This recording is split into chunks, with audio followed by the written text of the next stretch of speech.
The fact that you've made it to this point it makes it very, very clear that this is no longer an assessment of your research capacity. That's what got you to this room in the first place. What we're assessing now is your abilities as an academic, or your ability to be able to conduct yourself as an academic in terms of presenting, explaining, responding to criticism. That's really what's being assessed in this room, not whether or not your research is what you claim your research is. So move accordingly. Hey everyone, welcome to the Grad Coach Podcast. My name is Derek, and today I'm joined by Dr. Ethar, one of our trusty coaches, and we're going to be talking about the dissertation defense, or Viva. Specifically, 3 things you can do to ensure that you ace your defense. So, without further delay, let's get this party started. Dr. E, welcome back to the pod. Thank you for having me. Pleasure to be here as ever. Before we jump into this thing, it's worth just dropping down a quick disclaimer, and that is that we're going to provide a whole lot of advice in this discussion about Vivas and oral defenses, which we're going to use interchangeably. But it's useful to understand that these things really vary between universities and countries and departments and disciplines. And so you'll want to just check in with your supervisor if you're unsure about anything, and try to speak to as many support staff as you can, ideally recent graduates even. You can do a little LinkedIn stalking, try hunt them down. You want to try to speak to as many people within your institution about the process for your actual defense or Viva. So with that little disclaimer out of the way, let's jump into our 3 killer points in terms of how to ace your defense. And the first one is that you need to understand the details of both your study and your department's approach to defenses. Dr. E, lay it down for us. What do students need to understand here? All right, so this is where I get in my bag. Like, this is where we start to get into the fun part. I can't wait for the defenses or the Viva or the Viva or whatever anybody wants to call these things. It's all perfectly legitimate. But this is where it starts to get really, really, really fun, right? Because it's a question of understanding both the practical and attitudinal things that you've got to take into consideration before these defenses. So, and I'll get into the second of those in a moment, but the first thing, the practical thing, knowing and understanding your topic, knowing and understanding the Viva itself, and knowing and understanding your area of expertise, or your putative area of expertise, or what we're claiming is your area of expertise. So you're getting nervous already, huh? But no, anyway, the point is, look, there's a couple of things that you want to bear in mind here when you go into this Viva, which is that, one, you want to make sure you know your stuff.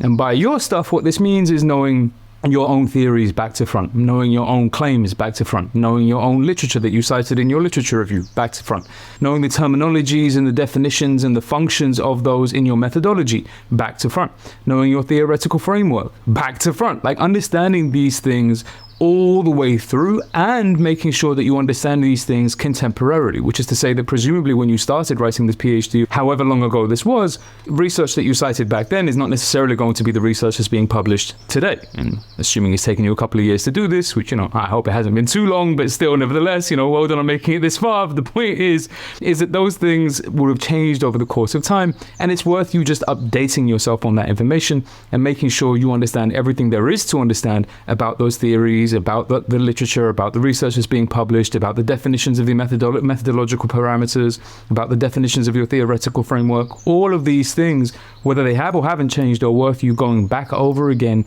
and making sure you understand these things as thoroughly as humanly possible, just in anticipation of any questions that might come up in and around those areas. That's one half of that issue with respect to the kind of practical question.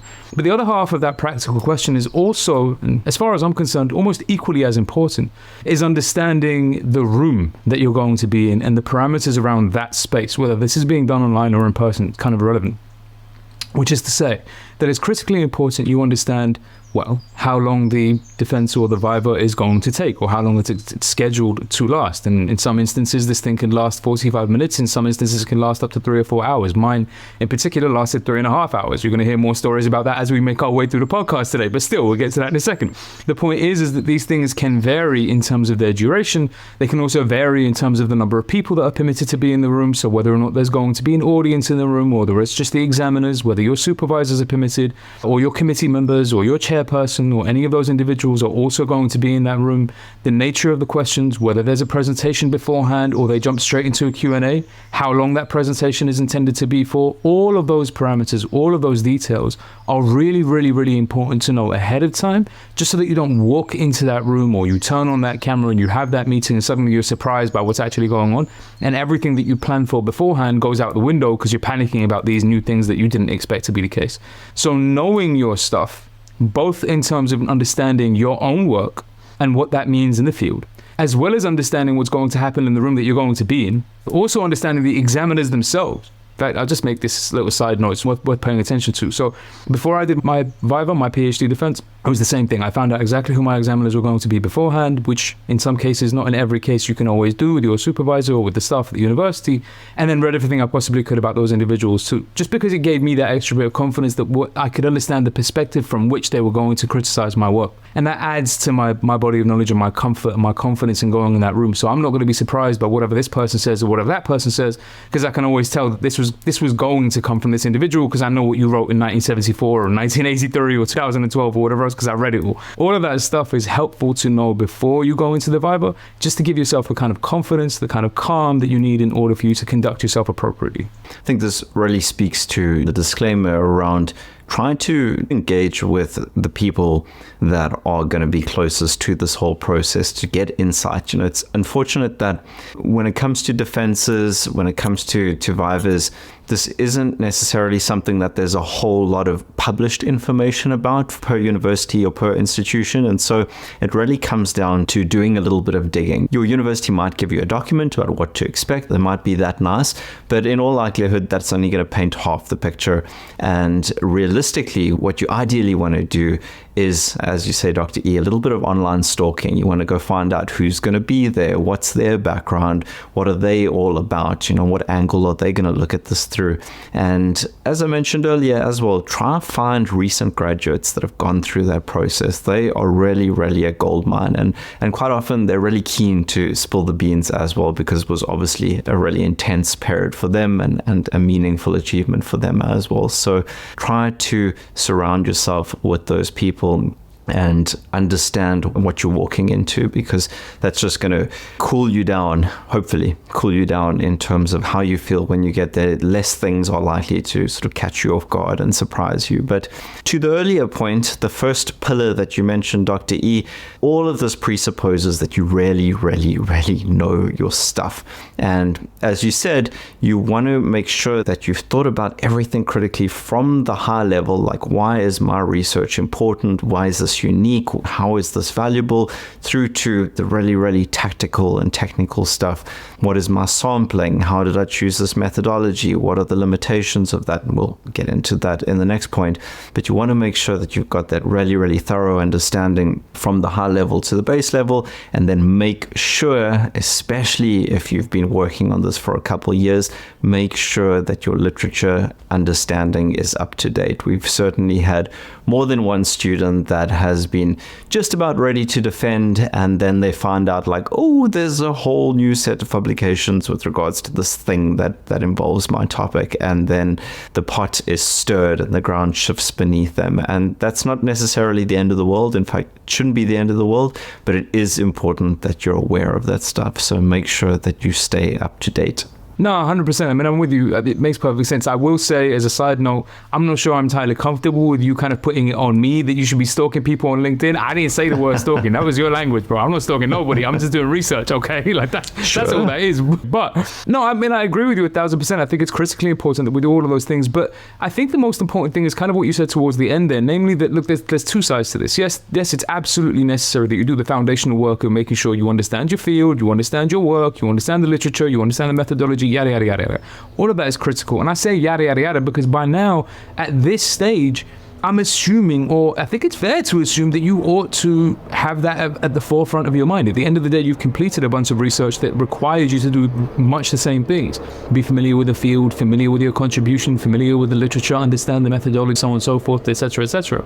So doing that here isn't an extraneous or an additional demand. It's part and parcel of the process, and it can be assumed. That being said, the more critical, or at least as far as I'm concerned, at least the equally, if not more critical aspect of this is the attitude aspect of of it. And doing all of those things beforehand sets the foundations for that appropriate attitude. And what I mean by that is this.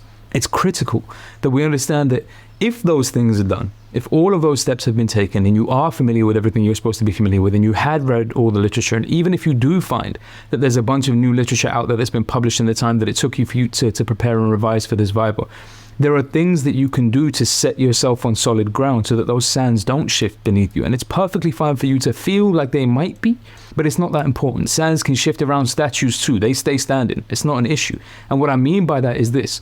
The critical thing to understand here with respect to this Viva is it's you presenting to them. They are your audience, not your executioners. They're very, very different things. It's not the judge and jury. It's your audience.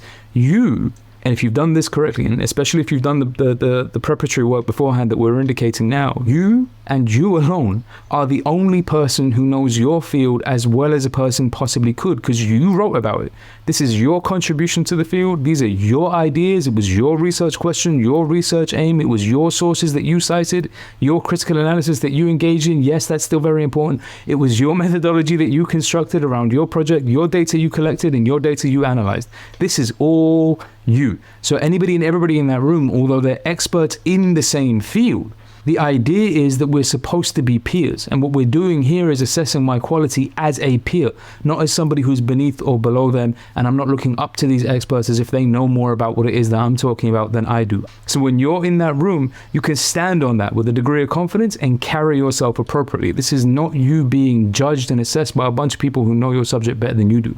This is an audience who's looking to hear how much you know about the subject that you decided to investigate. So give it to them like that. You're the expert, flex on them a little bit. You know what I mean? Yeah? All right, cool. That's it. All right, so let's jump into action point number 2. And that is that you need to have a crystal clear view of both your project's strengths and its weaknesses. Dr. E, what's this all about? All right, so look. It's one thing for you to go through your literature review and to assess your methodology and make sure you know all of the terms and the conditions. That's all perfectly fine. And you should do that. I'm not suggesting that's not important. But we know that part of, and I say part because we'll explain the rest in a moment, but part of the function of this Viva is for the people who are examining you to start to identify the weaknesses in your work, press you a little bit on those questions and those concerns, and see how you respond and how you can account for them, how you can explain them. So, almost self-evidently, one of the best and most important things that you're going to do in preparation for this defense, for this Viva, is to find those weaknesses yourself. And I mean this literally, like really, really literally. What I mean is, if you've afforded yourself sufficient time, or if the university has afforded you sufficient time, what you want to do is take a day or two and step away from the work entirely. The Viva's already been scheduled. You know this is coming up, so there's nothing you need to worry about in that respect. Just take a day or two away from your work, just as a palate cleanser, right? Just to kind of cleanse your mind of all the stuff that's been floating around it beforehand. And more importantly, to cleanse yourself of your commitment to the words and the chapters and the pages that you wrote as if they were gospel and really, really important for you. Just take a step away from that work for a moment and then come back to it. But this time when you come back to it with a red pen like you were a high school teacher, a separate new document at the top of which you're going to write weaknesses and criticisms, and then go through your work with a fine tooth comb, leaving nothing to chance, and underline everything that could be even close to being a weakness. Anything and everything. Be your worst critic at this point. All of that doubt and hesitation you had about yourself beforehand, all the things that were keeping you from finishing the PhD in the first place, or your degree in the first place, all those things that made you wonder whether or not you were good enough, all of that imposter syndrome, this is where it's really useful. You want to pull out all that imposter syndrome, pull out all those doubts, and use them right here. This is where you want to say to yourself, okay, so maybe I am terrible at this. Let me find all the reasons why I might be, and write them all down. And ideally, you would write them down by hand on a piece of paper, and your only job here is to find every single error you possibly can in a red pen. Put them all down one after the other, and once you've got them all down, and once you've finished that, then step away from your work again. Give yourself another 24 hours if you have that space, or at least 24 hours if you have that space, and come back to it on a separate piece of paper with an entirely new pen. Start writing out your responses to those criticisms. So what you want to do is find out everything that you thought was wrong with your work, everything that you thought was weak about your work, everything that seemed to miss a point, every piece of literature that you thought wasn't exactly on point, every claim that you made that you thought wasn't exactly the strongest. All of those things that you wrote down in red on that one page, you're now going to have a new page, and you're you're going to write down every single possible response to all of those criticisms, as if you were two separate people.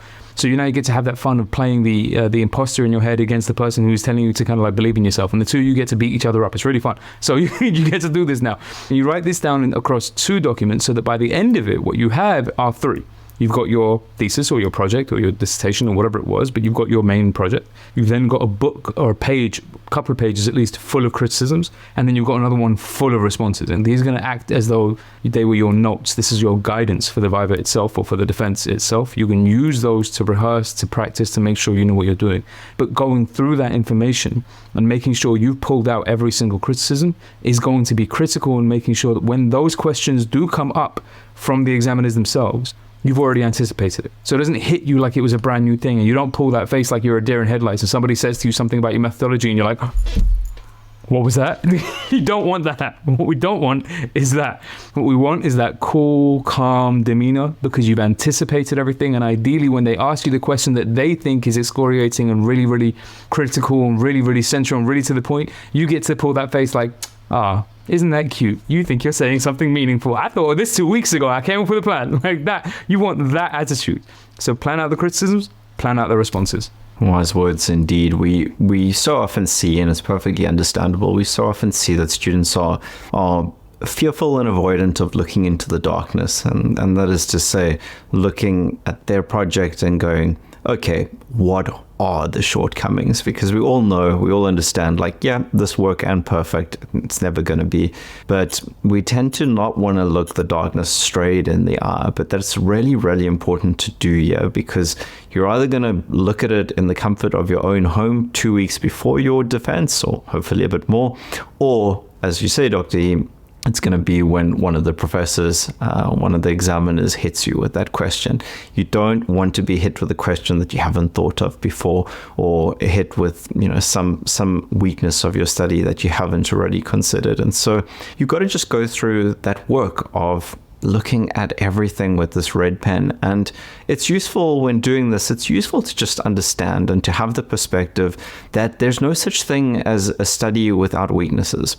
There's no such thing as a study without limitations. When you're doing a PhD or master's degree or whatever, naturally you've got a lot of constraints. You've got some significant time constraints and of course financial constraints and perhaps a whole lot of other constraints as well, which naturally means that your study is going to be limited by various parameters. Even in a world where studies are very well funded and they can take place over a large period of time, even those studies still have limitations, even those studies still have weaknesses. I mean, this is what happens within the academic world, is that academics are constantly critiquing one study after another, and that's the process of scientific progress, of course. And so it's useful to just understand and to set that bar right in your mind where you go, okay, it's not that my study is rubbish because it has all these limitations. It's just naturally how things work. So let me find out the ways in which my study is potentially lacking.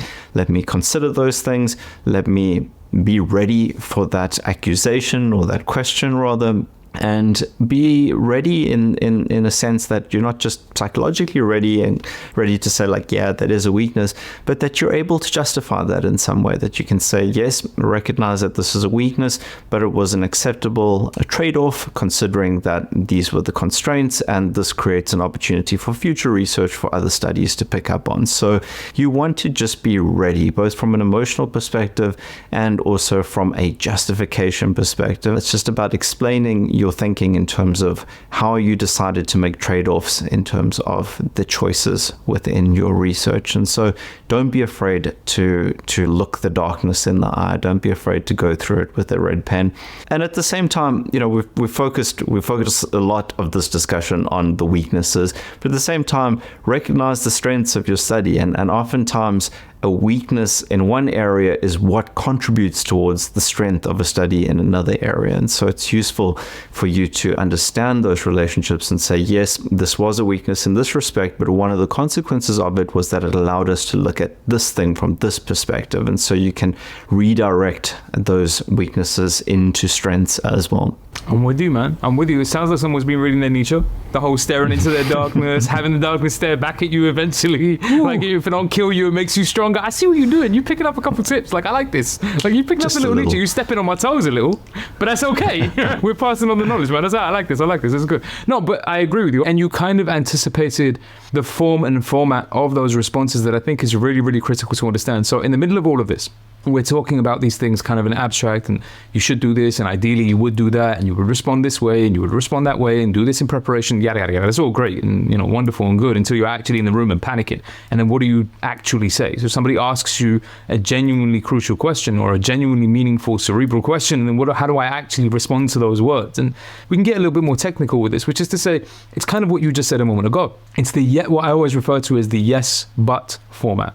And the yes, but format is crucial. And what I mean by the yes, but format is that in the first instance, whenever the criticism is presented, or practice this yourself with the second document that you're writing down your responses to those criticisms, whatever those criticisms are and whenever they are presented, your response should always be an acknowledgement of that criticism and an acceptance of it as opposed to an opposition to it. So somebody says to you, okay, but if you consider the possibility that you missed out this piece of literature, or if you consider the possibility that there was a better data analysis method you could have employed, have you considered the possibility that there was another theoretical framework that could have worked in this way for your research and might have benefited you in A, B, and C format? Like, all of that is well and good, and it's all very, very interesting. And your response to every single one of these criticisms is always going to be, yes, you're absolutely correct. I could certainly have incorporated more literature in this instance, or I could certainly have considered this data analysis method, or I could certainly have considered this particular framework. It's not offensive to you or to your mind for them to introduce a quote unquote criticism, bearing in mind you're the expert. So these are just suggestions coming from people who don't understand your field as well as you do.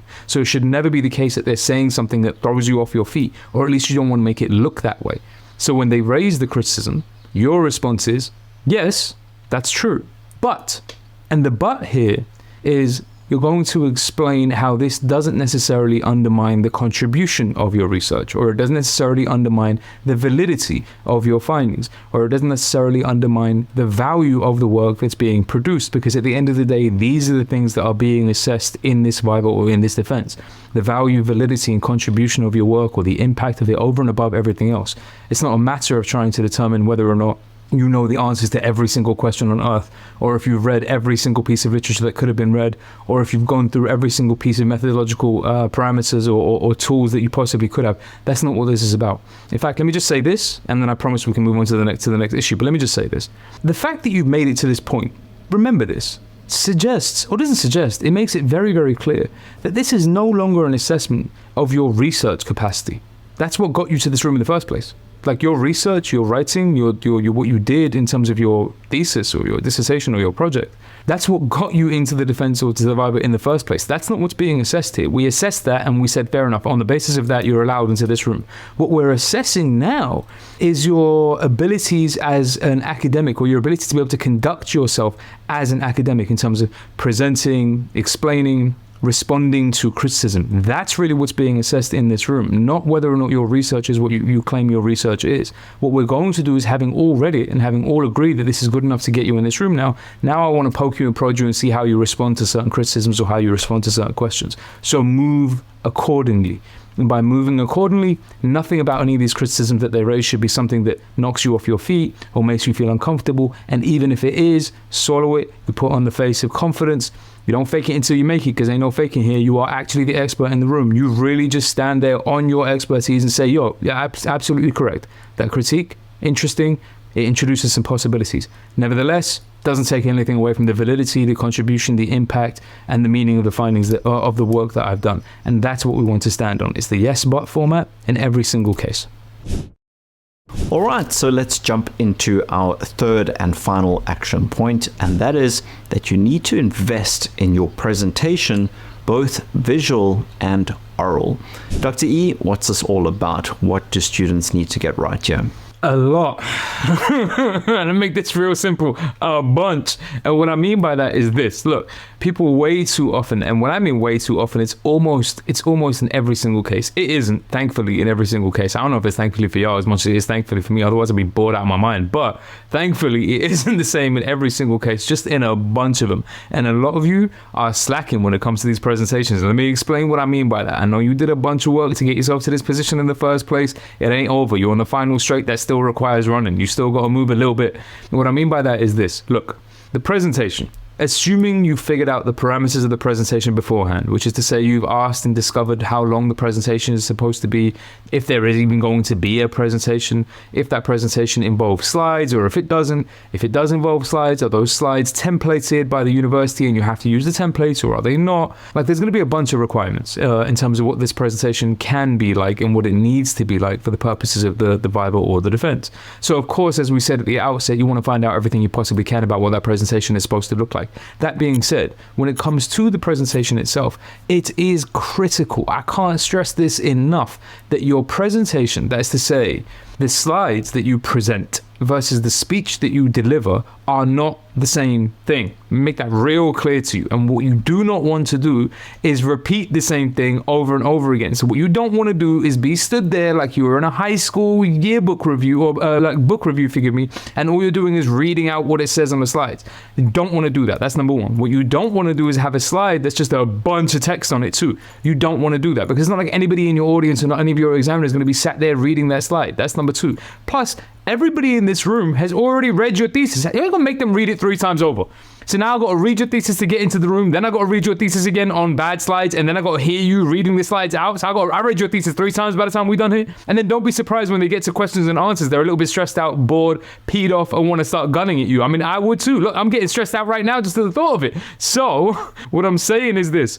You want to maximize the use of the 2 different media that you are permitted. Namely, what the slides are is one thing, and what your speech is another thing. And you should treat them accordingly. And what I mean by that is this. You can be creative. Assuming this is within the parameters of what is permitted by your university, you can be creative in terms of what the slides include. So they can include images of the authors or the theorists that you're talking about, if that's appropriate. They can include the frameworks that you're talking about. They can include images of the kinds of participants or the demographics of participants that you're talking about. That can get a little bit awkward. Be careful with that. But what I'm saying is, all of these things can be taken into consideration in terms of what the presentation includes. And the same thing is true with the speech that you're delivering. Ideally, that speech shows some signs of continuing progress. So it's not just that, look, I'm telling you everything that I did 6 months ago and here's how I finished my thesis. I am telling you those things, of course, but I can now supplement that information with other things that perhaps couldn't fit into the thesis. So if there's other information that wouldn't have fit into there, if there's new information that you've discovered,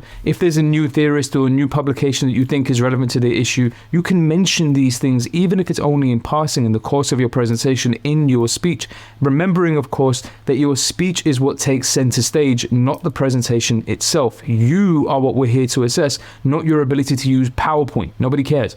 Although, if you can, it makes it a little bit more interesting, but still, that's not what we're here to assess. We're assessing you, which means the focus is on the speech itself. So, what I would always suggest is that you plan your speech out, which means work out what your presentation slides are going to look like, figure out how much time you've got to do that, and then stretch your speech across that timeline and say to yourself, okay, look, I need to cover this part of my thesis here, this part here, this part here, this part here, and time it down to the seconds. I've got 120 seconds or 180 seconds to deliver this information about the introduction and the background. I might have 3.5 minutes or something like that. I can't do the math right now, but 3.5 minutes or something like that to work out the methodological parameters of my thesis and explain that. I've got 4 minutes to talk about the literature review, whatever it might be, but time your speech.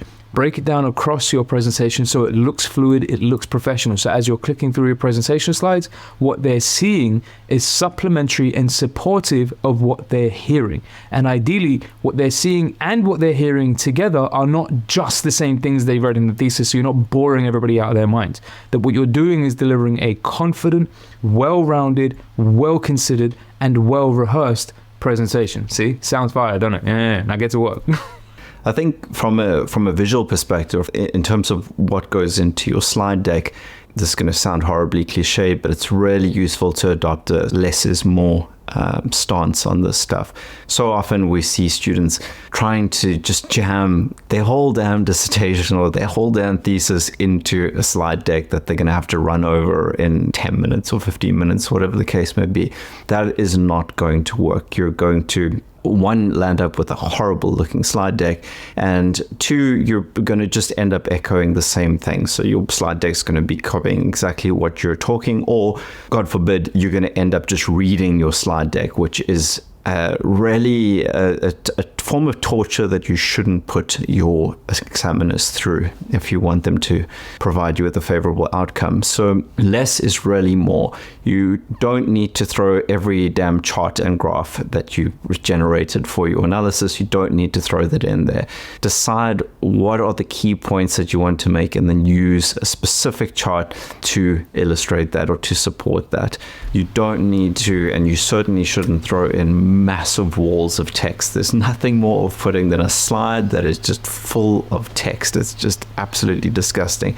It looks bad, and what happens is, as a viewer or as an examiner in your case, you are trying to figure out, do I listen to this person talking, or do I put my attention into reading this thing that's on screen? And then they've sort of pulled in different directions, and what ends up happening is they kind of absorb neither, because they can't absorb two streams of input at the same time. So you really just want to, as Dr. E said, you want to use your slide deck really just to complement what you have, and certainly not to constantly accompany it. You kind of want to have something on the screen, bring people's attention to that, and then bring the attention back to you. You are center stage. The attention should be 90% of the time should be on you. And that again speaks to the importance of make sure that you rehearse your speech. Don't just leave it. Don't rely on, okay, I've got this nice slide deck, I'm just going to talk from the slide deck, because all you're going to do is end up repeating exactly what's on the slide deck. Rather, take the time to create a neat little presentation in terms of what you're going to say. Try to get some energy into that. Try to bring some charisma into that. Ultimately, the purpose of your Viva or your presentation or your defense is not to entertain, but again, you're much likely to garner the favor of your examiners if you're actually enjoyable to listen to, and if you come along with something that looks good, something that's engaging, etc. That is going to work in your favor. So put the time in there. That's facts. You see, now you understand why I make sure I shave every morning. My head is nice and like shiny before I turn up for a podcast, and this lineup is like pretty much spot on. So for all of y'all who are not watching on YouTube, you are missing out. I'm just telling you now. No, I'm kidding. But the point is, you're 1,000% correct. Like, all of those things are absolutely the case, and you have to take them into consideration. But look, what I want to add on to this, just as a final point, just as something that I think everybody really, really, really needs to remember, because the overarching thing, I know it's really good and healthy and helpful and all of that stuff that we've been through, all of this advice and guidance and practical tips on things you can do in preparation for your Viva, and that's great. And I don't want to reduce that to anything, because it's all important. But the fact of the matter is, if we're being really real, if we're getting really real with each other, let's just be really real. It's the end of the podcast. I'm saying I'll gather around. We can get really real with one another. So if we're being really real at this point, let's face it. The fact is, you're nervous. And I get it. You kind of should be, at least to some extent. Now, admittedly, you're misunderstanding what to do with those nerves, but you are nervous, and understandably so. And at this point, you're at the edge of finishing the whole thing. It's almost all done. There's going to be an examination. People are going to be assessing me, just me. It's anxiety inducing. I understand that. What you want to do, though, is understand one fundamental principle in the anticipation of this Viva directly before you enter that room, which is this. And this is factual. This is not an opinion. It's not a point of view. It's not a perspective. We're resting our confidence on things that are the case, which is everybody in that room already knows the outcome. It's already done, yourself included. What I mean by that is, you know your thesis, they know your thesis. You know what you wrote, and you know your weaknesses, and you know your strengths. They know your weaknesses, and they know your strengths. You know how you're going to respond to certain criticisms. You've even anticipated the kinds of criticisms that could come up. And if you've done your preparation properly, you've anticipated every possible kind of criticism, because there's only so much they can criticize you about. It's one thesis, and you're all looking at the same thing. Everybody's read it. Everybody considered those weaknesses. Everybody's considered the strengths. Everyone's considered the possible responses. Everyone's considered the possible defenses. All of these things have been anticipated before you even walk in the room. And the likelihood is that everybody in that room has already made their estimations as to whether or not the work that you produced is good enough to get you beyond the point that you need to get to qualify. You're not walking in there as like a X Factor show, kind of determining whether or not you're good enough to make it as an academic. You are. That much has already been determined. The research, as I said beforehand, is not what's up for question or up for debate here. Your conduct as an academic is what is up for debate here. So what you don't want to do is appear to be somebody who's uncertain, insecure, lacking in confidence, or unsure of their own work. You, as I said a moment ago, are the only expert in the room. And this is something that's already been determined. Everything about this is already something that's been done. So, to borrow from the Hagakure, which I've done in the past. A little philosophical kind of, flourish at the end, just so y'all get a little something. Don't think I ever bring nothing to you, you know what I mean? But the point is this, look, if you set your mind right, and Hagukode was your heart, but still, if you set your mind right every day, leading up to your Viva or your defense or what have you, you can walk in as though it were already over, and you gain peace and confidence in the path that you're going to walk for the purposes of this defense. Your whole examination ends up being without concern, and you will succeed in its delivery. The aim is to think of it in that fashion, as though it were already done. You walk in like a samurai or like a Zen academic. You know what I mean? The idea is that there's nothing in here that can touch me, and there's nothing in here that can harm me, because all of these conclusions have already been made, and most of them are as a consequence of the things that I have determined and I am largely in control of. This is your room. It's your space. They're your audience, here to hear about your thesis. There is nothing in here that is alien to you. It's an expression of everything that you have been doing for all of these years. So you walk in there like it's already done, and you walk out of it like nothing happened. Keep that attitude the whole way through the events, you'll be fine. It seems that we just can't get through a podcast without bringing in some Far Eastern philosophy, but it works. It works. Dr. E, thanks once again for sharing your wisdom and helping our students. It's been good speaking. Pleasure to be here as ever. You know it's gone a little bit left if I turn up with a whole samurai sword, so until that happens, we're good. But just look, you follow these tips, you follow these tricks, you'll be perfectly fine in your defenses. You'll just stay confident, walk in like you own the space, you'll be good.